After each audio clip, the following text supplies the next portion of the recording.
Toi et moi, en même temps, il doit qu'on marche vite. Mets-toi là. Monsieur, mets-toi là. Monsieur, mets-toi ici maintenant. Il est le mobilisateur de l'école de renforcement des capacités à travers le Seigneur.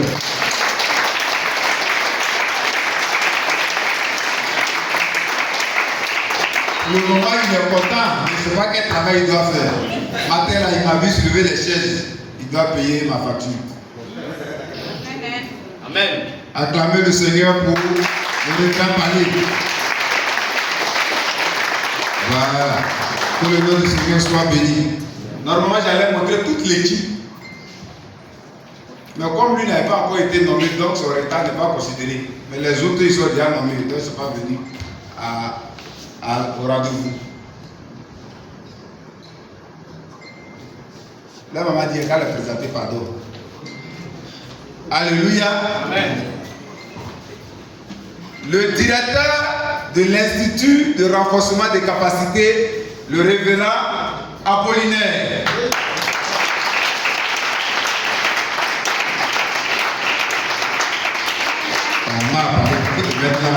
Qui a dit que j'étais content?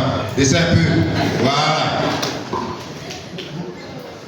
Le trésorier de l'école de renforcement des capacités, l'ex-coordinateur, le révérend David. On peut acclamer le Seigneur.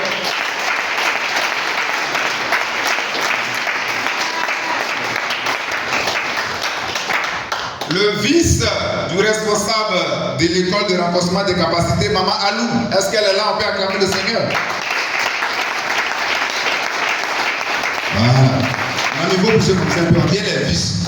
Mets-toi au milieu. Affaire de poste, je peux avec l'empoisonnement dedans. La responsable de l'organisation vitale de ce programme. Vous savez, on aura besoin des sapeurs-pompiers, on ne sait jamais. Quelqu'un peut avoir un problème de... Vous savez, non? Voilà. Donc, c'est cette responsable-là qui permettra à ce qu'on ait du rafraîchissement dehors. Maman Adjaï, on acclame le Seigneur.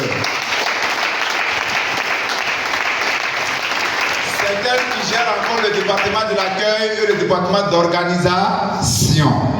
Alléluia. Le responsable de la communication de cette équipe, le révérend Corée, qu'on acclame.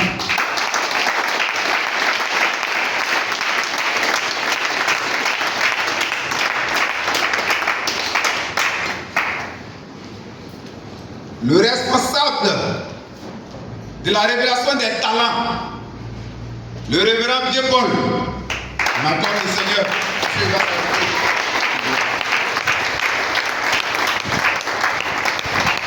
Le chargé de l'organisation et de la mobilisation, le révérend Palais.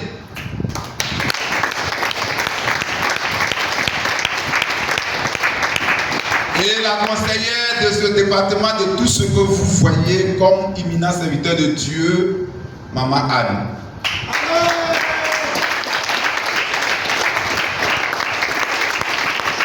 Voilà. Tu peux t'arrêter à bout ton patron là-bas. Voilà. Il faut t'arrêter ici en haut. Ici, là, tu as donné conseil là bien. Voilà. Déjà, tu commences à regarder sur les têtes pour donner bon conseil. Voilà le bureau provisoire parce qu'il reste 2 personnes encore. En fait, il reste 2 départements. Je n'ai pas encore trouvé les gens pour mettre là-bas. Alléluia. Donc, de son poste, le révérend Paul a été celui qui a choisi les 2 orateurs que vous avez vus. Mais ici, il y a les orateurs qu'on vous présente.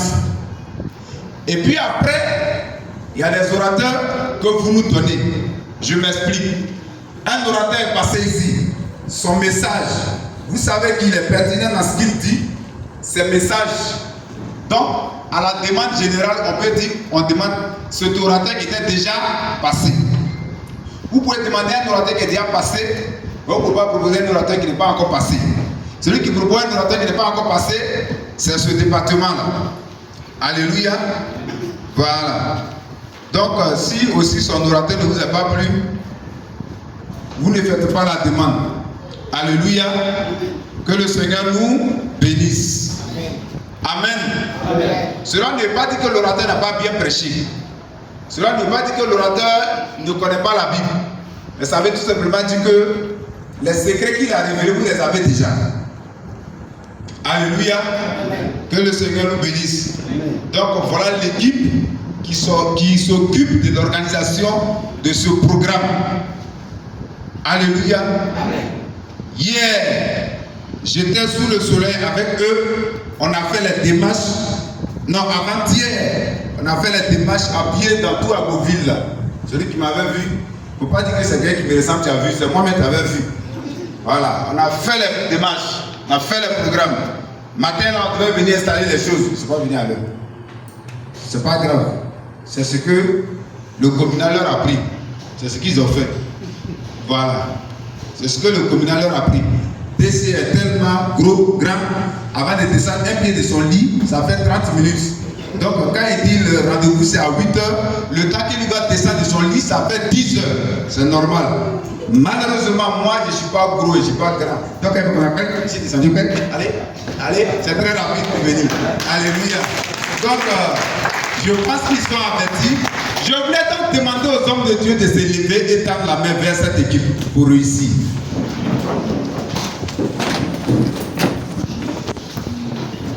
Bénissez cette équipe. Je parle de celui qui a l'onction, et tu n'as pas l'onction, tu peux t'asseoir. On parle de quelqu'un qui a l'onction, qui a quelque chose à donner à quelqu'un. Vous priez le Seigneur. Vous demandez au Seigneur de bénir cette équipe afin de réussir.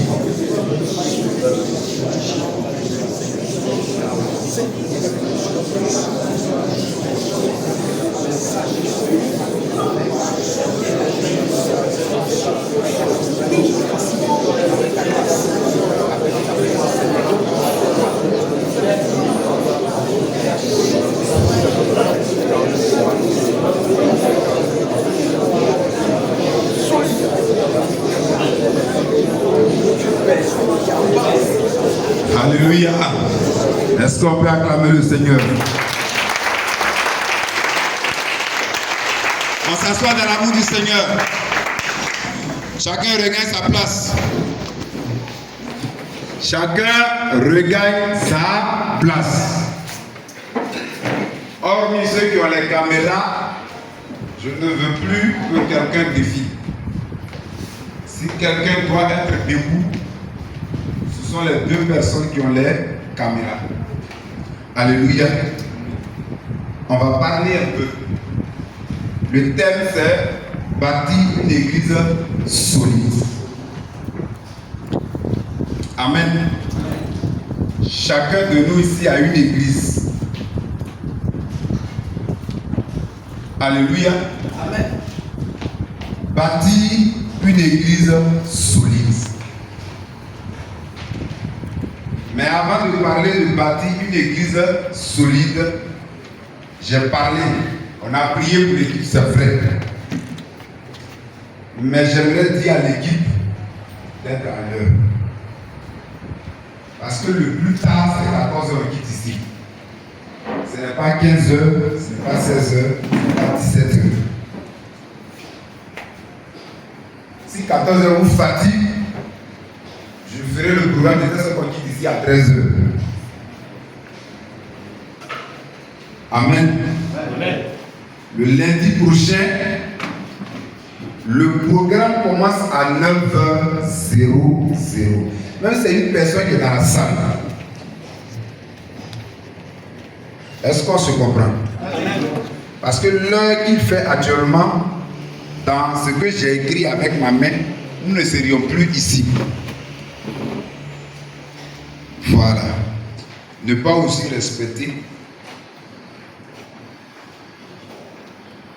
ce n'est pas bien. Alléluia. Amen. Voilà. Bâtir une église solide.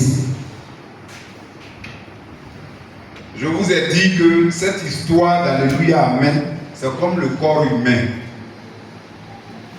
Chacun a une partie du corps humain. C'est pourquoi vous avez eu deux orateurs qui ont parlé du même sujet, mais différemment. Alléluia. personne n'a prêché plus que l'autre.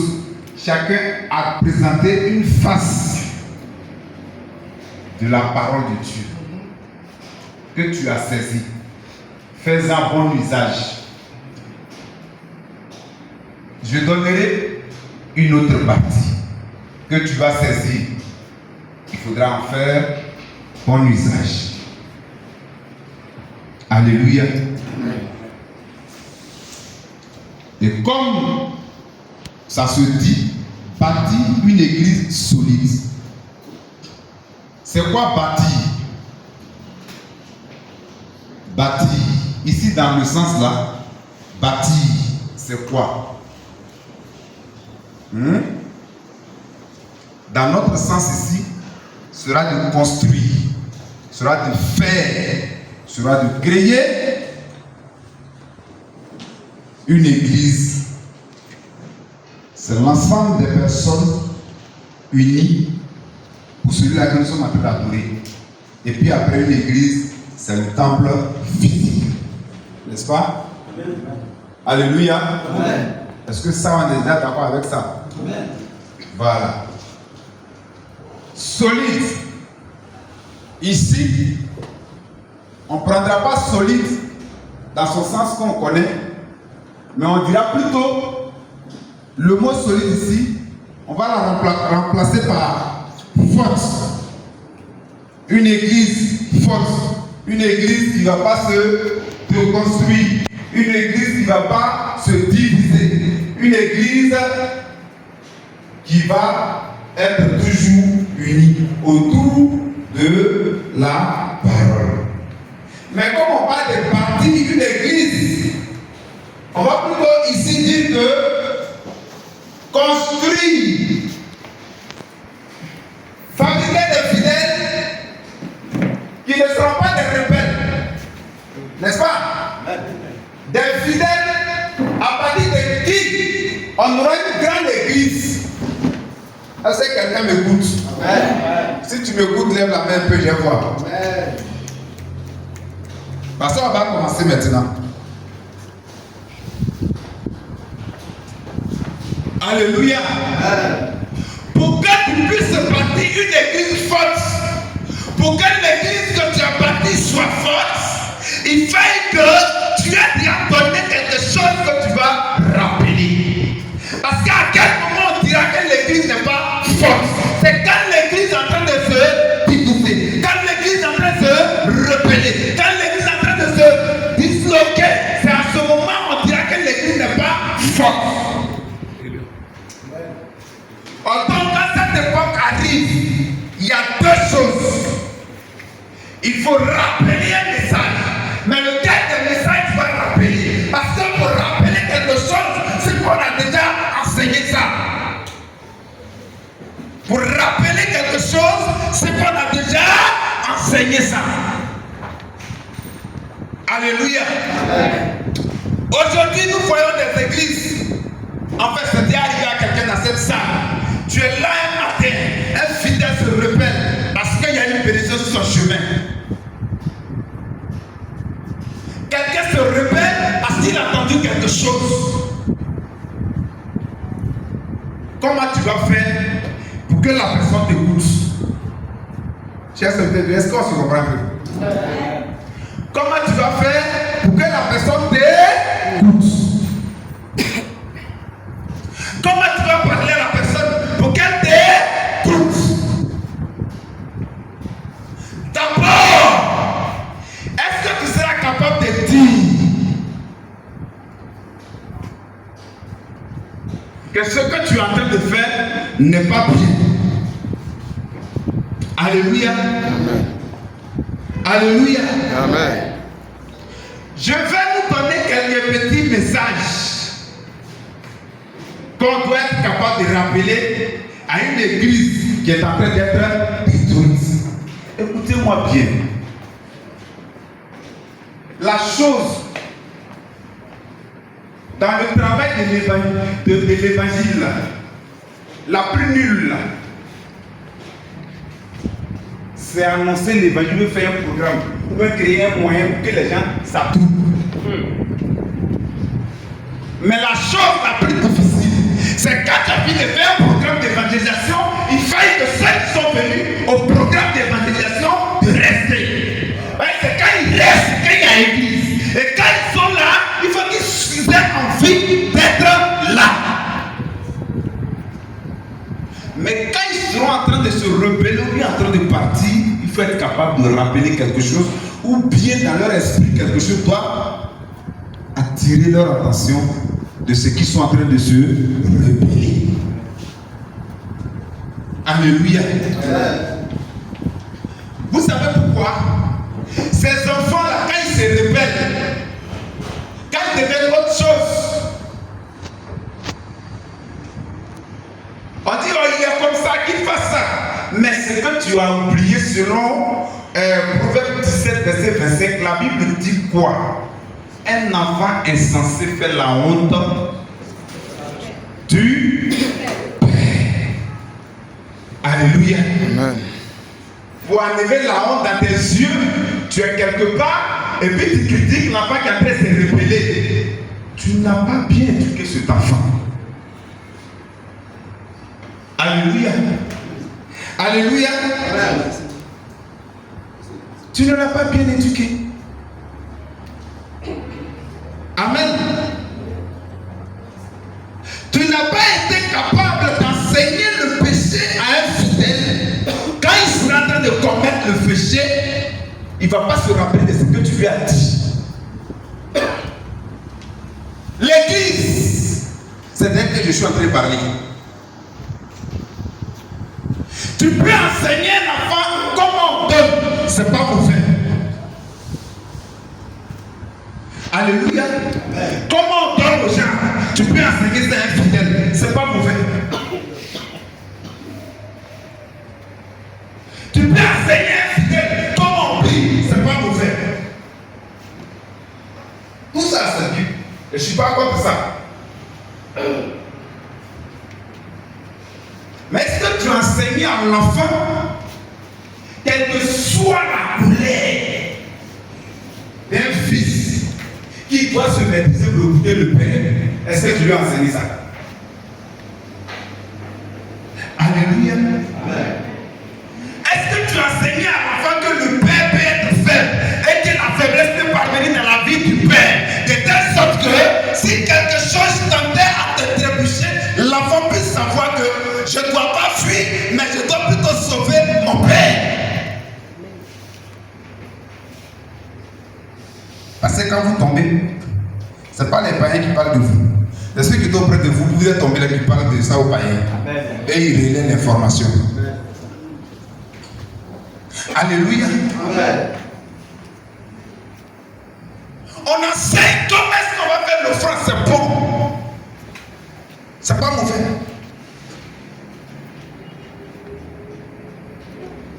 Alléluia. Amen.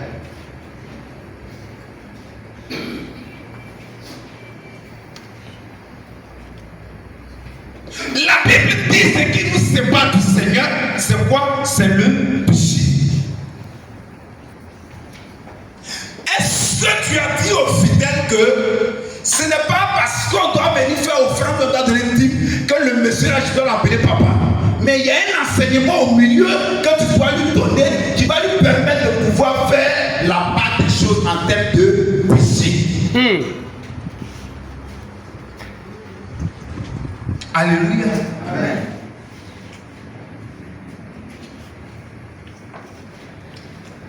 Non, mon fils a eu travail dans ces 2 jours. Depuis qu'il a eu travail, il ne m'écoute plus. Ce que j'ai dit, il ne vient plus à l'église.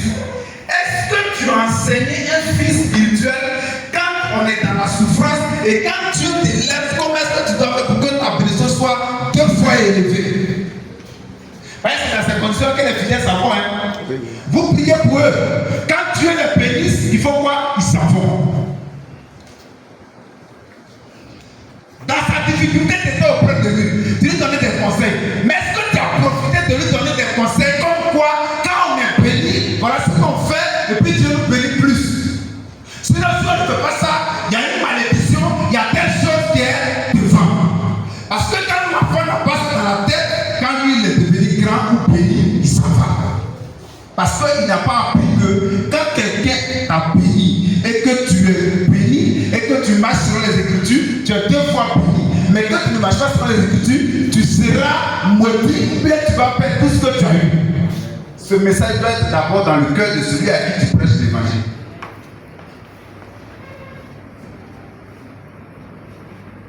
Alléluia. Alléluia. Il y a des enfants spirituels que vous avez, ils ont des choses qu'ils appellent bénédiction. Quand ça tombe dans leur main, ils vous quittent. Est-ce que tu as enseigné à l'enfant qu'on ne fait rien sans la portion du Père spirituel? Quand on a eu un bonheur, quand on a eu un malheur, on ne prend pas sa responsabilité ou on ne prend pas la décision sans la portion du Père spirituel. Est-ce que l'enfant a reçu cet enseignement?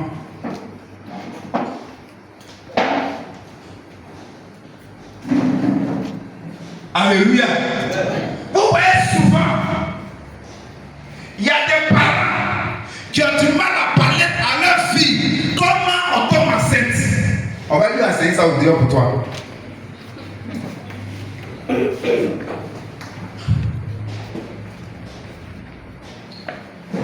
Il y a des parents qui croient que le sexe est tabou. On va lui enseigner ça pour toi.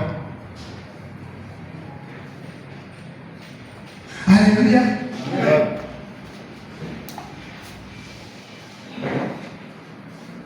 Ce que ton fils ou ta fille est en train de faire actuellement, et puis tu te bats à lui donner conseil, est-ce que tu lui avais dit que, avant que cela n'arrive, est-ce que tu lui avais dit que ça c'est un péché? Tu vas me dire oui, je lui ai dit que c'est un péché, mais est-ce que tu as montré la gravité de ce péché-là? Tu as montré la partie qui fait peur de ce péché-là. Est-ce que tu as dit à ta fille que chercher mari des gens c'est un péché avant de lui dire qu'il ne va pas chercher mari de quelqu'un? Est-ce que tu as dit à ton fils que chercher femme des gens c'est un péché avant de lui dire que ce qu'il est en train de faire c'est pas bon? Est-ce qu'il a reçu un message au préalable? Est-ce qu'il a reçu une formation par rapport à ça? Ce fidèle qui vient à l'église, qui te donne beaucoup d'argent, qui a tous les moyens, est-ce que tu l'as déjà fait asseoir que lorsqu'on est dans la prospérité, voilà comment on marche avec la parole de Dieu? Sinon, on peut tout perdre. Est-ce que tu lui as dit ça?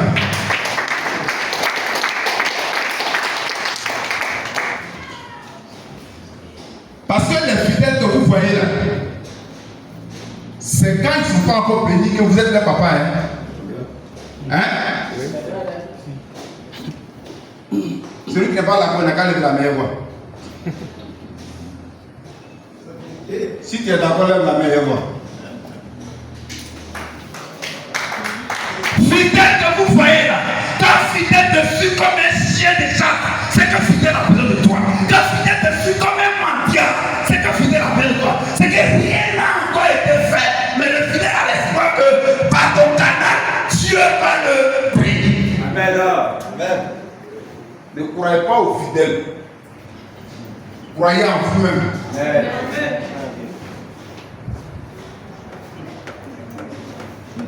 Ce qui fera que ton église sera solide, ce qui fera que ton église ne sera pas effondrée, c'est quand tu auras enseigné les conséquences pour chaque péché.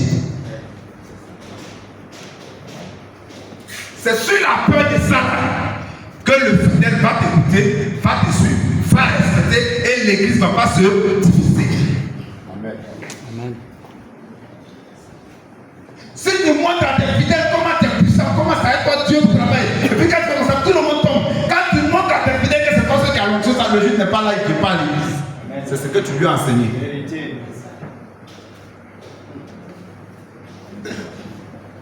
C'est ce que tu lui as enseigné. Alléluia. C'est ça que tu lui as enseigné.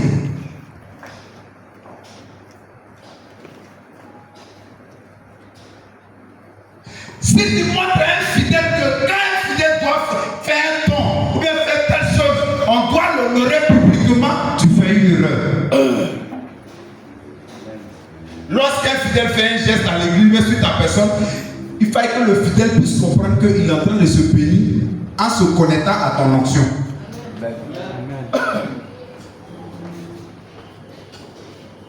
C'est en cela que l'église ne peut pas se diviser.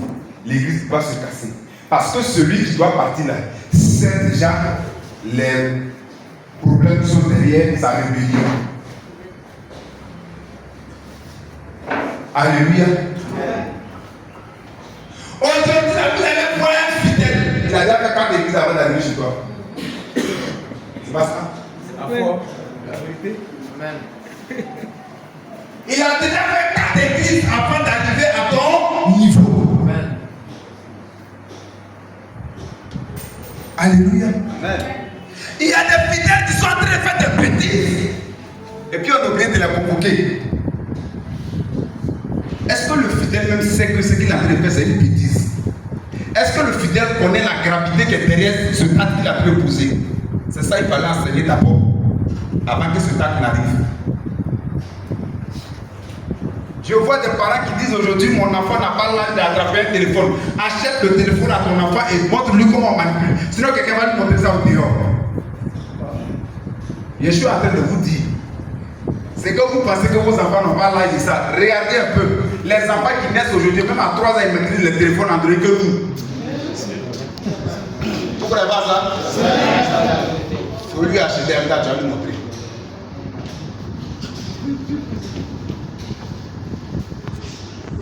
Qu'est-ce qui casse vos églises aujourd'hui? C'est l'intérêt pour soi sans le consentement du pasteur. Lorsque le fidèle pense qu'il a eu son bonheur, mais si tu as enseigné à quelqu'un que quand tu as eu le malheur, quand tu as eu le bonheur, avant de prendre une décision, tu dois consulter ton guide spirituel ou ton père spirituel ou ton pasteur, il n'aura pas d'erreur.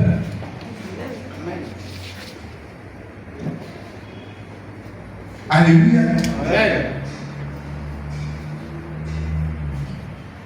Moi, je dis à mes vies spirituels, même quand quelqu'un me dit je t'aime, même si ce n'est pas sûr que ça peut commencer, dis-moi je t'aime aussi. Et puis on va prier ensemble.